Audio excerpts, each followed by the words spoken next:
Okay, the next thing we're talking about when you're graphing rational functions, is when you have a slant asymptote.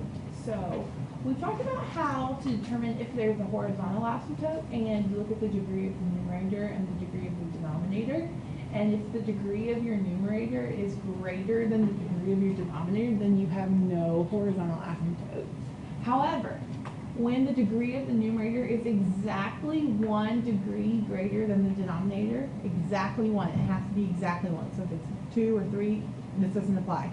So if it's exactly 1 degree greater than the degree of the denominator, you have what's called a slant asymptote. So an example of when you would have a slant asymptote would be something like y equals x plus 3 times x minus 2 over x plus 1.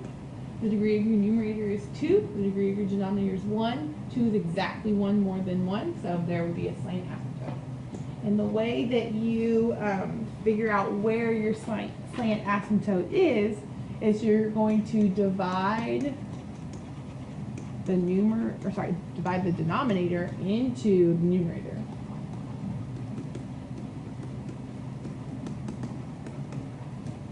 By using long division.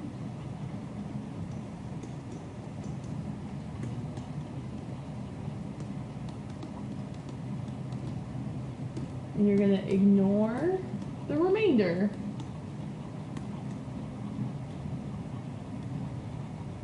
And whatever you get after you long division, y equals the quotient. So whatever is left over, that is the equation of your slant asymptote.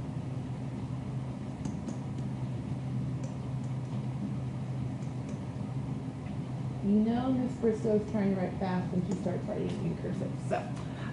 So, if your degree of your numerator is exactly 1 degree greater than the degree of your denominator, that means that you have a slant asymptote, but that means that you don't have a horizontal asymptote. So when you're graphing these, if you ever are starting to graph it and you have both a slant asymptote and a horizontal asymptote, you're doing something wrong. So there is never a slant asymptote and a horizontal asymptote on the same graph.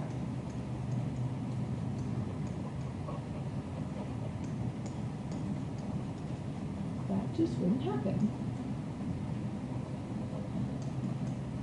So if you are working with something like, here's my slant asymptote, here's my horizontal asymptote, you need to go check yourself because something is wrong. So here's an example of a situation where you would have a slant asymptote. Y equals x minus 3 times x minus 2 over x minus 4. So the degree of my numerator is 2 degrees, and the degree of my denominator is 1, so it's exactly 1 more. So what you're going to do is first FOIL this out to get x squared minus 5x plus 6. You're going to divide your denominator into your numerator. So x goes into x squared, x times x. This gives you x squared minus 4x, and then remember you're subtracting. So this gives you, this changes into a positive, so it's negative x plus 6 minus 1, and you don't even need to keep going because you can just ignore your remainder. So you have a slant asymptote. Whoa, what's happening? Struggle with the active board today. There's a slant asymptote at y equals x minus 1. Okay, we have a vertical asymptote at x equals 4. Since we have a slant asymptote, we don't have a horizontal asymptote. So horizontal asymptote, none.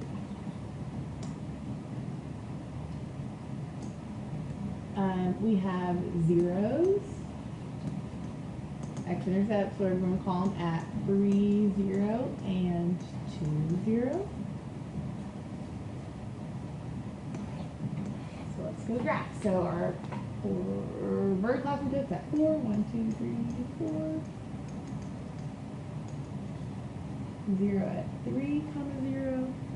0 at 2, 0. And our slant asymptote is y equals x minus 1. So our y-intercept is at -1, and our slope is 1. So up 1, over 1, up 1, over 1, up 1, over 1, over 1. So here's our slant asymptote.